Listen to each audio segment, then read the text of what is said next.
Good morning, Your Excellency. Good morning on Afia TV. It's nice to have this engagement on short notice. Thank you very much for having our audience, sir. Thank you. Our first question is that Governor Alex Ottis' administration has been praised for the innovative approach to governance. What are the drivers of Abia State's current development trajectory? What are the drivers? Thank you. Yes, we met a very bad economy in Abia State from all phases, all MDAs, and also the developmental aspect of the state. And the key drivers, I must tell you that I have worked with people who have been my boss, but I'm very, very lucky to have this opportunity to serve under my boss, His Excellency Dr. Alex Otti OFR. And I must tell you that he is a leader. He has led at various phases, walks of life, and the key driving force that this very government has is that determination to see that Abia State works like other sister states. And definitely you cannot give what you don't have. And that's why His Excellency is definitely churning out all that he knows best. You can see what he did in the banking sector, and he's also replicating it in Abia State. So it's just that determination and giving what you have. That's exactly what is happening in Abia State due to the person who is steering the affairs of Abia State presently. Thank you. Thank you, sir. The 2027 election is building up with political realignments. Some people are decamping and they are counter-decamping. Stiff opposition is building up in Abia State. How do you think Governor Otis' performance will impact his 2027 possible re-election? Are you worried in any way? Well, I will also pray that God keeps everyone alive to see 2027.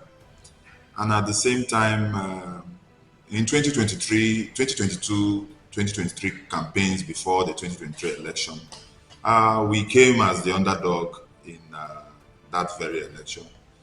And without doing anything, all we came to that very election campaigns was all about promises of a new Abia. And we won through the help of Ndabia. And the margin was a very large one. So we are not worried over the campaign and the realignment and alignment of political jobbers into other parties. When you see those that are already defeated and instead of them joining the winning team and they decide to join another team that is insignificant, definitely we will win them again because what the government of Abia State has achieved under a space of 2 years was never achieved since 1999, democratic dispensation. So since we can win them in their minority without doing anything back then in 2023, definitely what His Excellency Dr. Alex Otti has achieved under a space of 2 years will be the factor that will be taking us back to the Elephant House come 2027. I love the rock solid confidence coming from there. Abia State has faced various challenges in the past. What initiatives are being implemented to address Abia State challenges with sustainability in mind so that we can go back to where we are coming from, possibly after this administration has gone? What are being put in place to make sure the future is brighter for Abia State? Thank you. His Excellency is trying as much as possible to take care of every sector in Abia State. When it comes to health, you can see the retrofitting of all our health facilities and primary health care centers in different local governments. We are also looking at retrofitting over 200 schools in our educational system, and also the tertiary education. We have a whole lot of dilapidated building in State University, and the government of Abia State is trying as much as possible to fix that. And when we talk about roads, definitely Port Harcourt Road is a very symbolic road in Abia State that connects to different parts of the country. And that very road handled by Julius Berger is already fit for use. And Aba being the commercial hub, this state under the leadership of Dr. Alex Otti has succeeded in making sure that we have good roads now in the commercial city and also the capital city and other local governments in Abia State. Concerning about the developmental strides and also sustainability to see that Abia do not go back to the dark ages. Never again will in Abia hand over power to mediocres or clueless minds that will not move Abia State forward. His Excellency has laid that developmental foundation in Abia State that in 2031, the next person will definitely pick up from where he has laid that very developmental foundation to continue. We have the AIIP that will help in gaining employment for Ndabia, which is the Abia Industrial and Innovation Park. It's going to be an industrial hub, an industrial cluster where we have deposits of the of gas. That's the Owaza area in Ukwa East, where we'll be able to employ our teeming youths so that we can reduce youth restiveness and other negative vices in the state. You know, Abia is a state where people are very resilient and very industrious. So this very government is trying as much as possible to maintain that tempo. And that's what we are geared at doing. I will come back to a quote that has been attributed to you regarding to politics leadership. But then, you as a person, as a key figure in Abia State government, what policies do you believe are essential for effective leadership, especially as an advice to aspiring politicians, the ones that are coming, based on what is on ground on and the record this administration has set? What do you think are the policies? Okay, the qualities of a leader is someone who is open to advices and open to critics. And I must advise those aspiring to be leaders to try as much as possible to work on themselves first, to be able to fix little things, because little things really matters. From your home, you should be able to be a problem solver, not someone that is always creating problems here and there. And at the same time, you must have 1, 2, 3 addresses. When I mean addresses, businesses that you do so that you don't make politics your number one business. You know, that's what the problem we have in our national politics today, where people take politics as a do or die affair because they have nothing else to fall back to. And when they lost in any election, you see them selling their properties. We need technocrats because technocrats are handling the affairs of Abia State today. And that's why you see that the Commonwealth of Ndabia is being used for Abians. I will also tell them to try as much as possible to be people oriented. People oriented, because you are not leading animals but human beings. So these are my little sense that I will give out there. But definitely, I will still remind everyone that you cannot give what you don't have.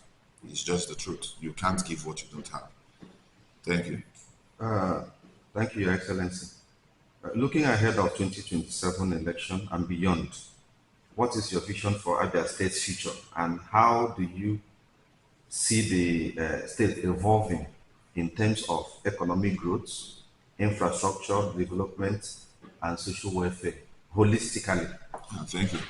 I'm very positive when it comes to Abia State's growth. I must say Abia is the fastest growing state since our democratic dispensation. Why will I say that? Because we came into a government where we inherited over 193 billion, and today we are that's in debt, and today we are owing less than 100 billion, which comes from prudent spending, putting our money into areas that will be able to show, and also increasing our IGR. And His Excellency has employed the services of revenue experts that will be able to grow the state's revenue. And our investments in critical capital infrastructures in the state, like roads, education, our buildings, in our hospitals, we will be able to do a whole lot. Looking at the investments of the state, when we talk about the medical village, this is one investment that will not just serve Ndabia, but to serve the whole country, because all sort of surgeries and medical healthcare that people do go out of the country to look for will be done here in Abia State, Nigeria. So in terms of future growth in Abia State, we are looking at AIIP once again, because that will be an industrial cluster that will be able to not just employ the youths of Abia State, but also increase the revenue that comes into the state. And going further from 2031, like I said earlier, never again will any clueless leader come into Abia State to be a governor, because Ndabia suffered for over 2 decades, and I know that they are not prepared to return back to Egypt, because they already know what happened in Egypt, and they are not prepared to go back, because we inherited a whole lot of unpaid arrears and pensions, contractors being owed, and His Excellency, under a space of 2 years, has been able to clear that. And we are looking forward to a new Abia that we are all enjoying today. And Abia, known as God's own state, will not return back to the hands of Pharaoh.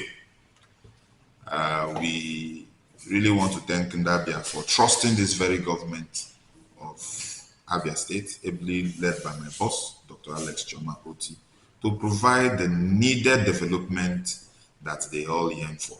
We already employed 5,000 teachers, and as at yesterday, during the Workers' Day celebration, His Excellency also announced to employ another extra 4,000 teachers into our education sector. This alone will show you how prepared we are as a government to encourage education, and at the same time making our educational system at the basic level to be properly digitized, because we now have smart schools in the state, and very soon we'll be commissioning the first 20 smart schools. Then we introduce other smart schools. The first smart school is in Ohafia local government for now, and which is one that will be able to make our children in Abia State to compete favorably with other children in Lagos and Abuja that they have such experiences. And those smart schools, you majorly see them in private schools, and that's what the Abia State government is now introducing into our state. So, and Abia should expect more from this very government. Thank you. Before we go, Your Excellency, you dropped a quote that didn't just got me curious. Other people are curious because of the quote. I want you to say something about it. You said that politics is too serious a business to be left in the hand of mediocres. So, you know, that statement has been making waves. So, can you say something about it before we close, sir? Okay, yes, I said politics is too serious a business to be left in the hands of mediocres. The reason why I said that is practical, because you have seen what Abia looked like before May 29, 2023, and what we have today. You find out that many a time it's not by the certificates you see. Many people are certified illiterates, and if you don't have what it takes to change a bad situation, definitely you will create more worse situations for the people.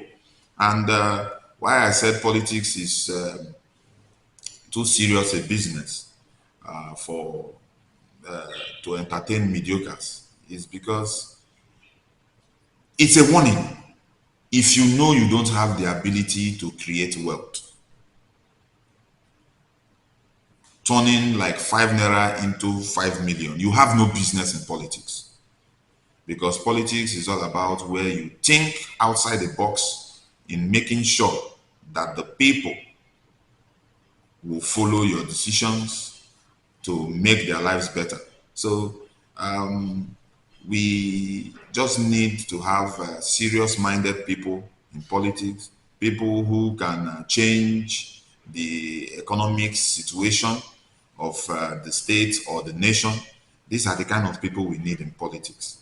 We need people who are business-oriented, people who will be able to change the lives of our youth especially. And that boils down to bad followership. You know, many a time we talk about the bad leadership, but the truth there still remains that there's no way we can have a bad leadership without something, a catalyst that propels the bad leadership, which is the bad followership. When you see your kinsman who is not capable of taking care of your village, you now try as much as possible to support the person just because the person is your kinsman. And that's bad followership, and that's what encourages bad leadership that we have in the country today. So I tell people, my parting word is, if you know you cannot employ a person in your personal business, do not vote for such a person to represent you. Thank you. Thank you very much, Your Excellency, for your time. You're welcome.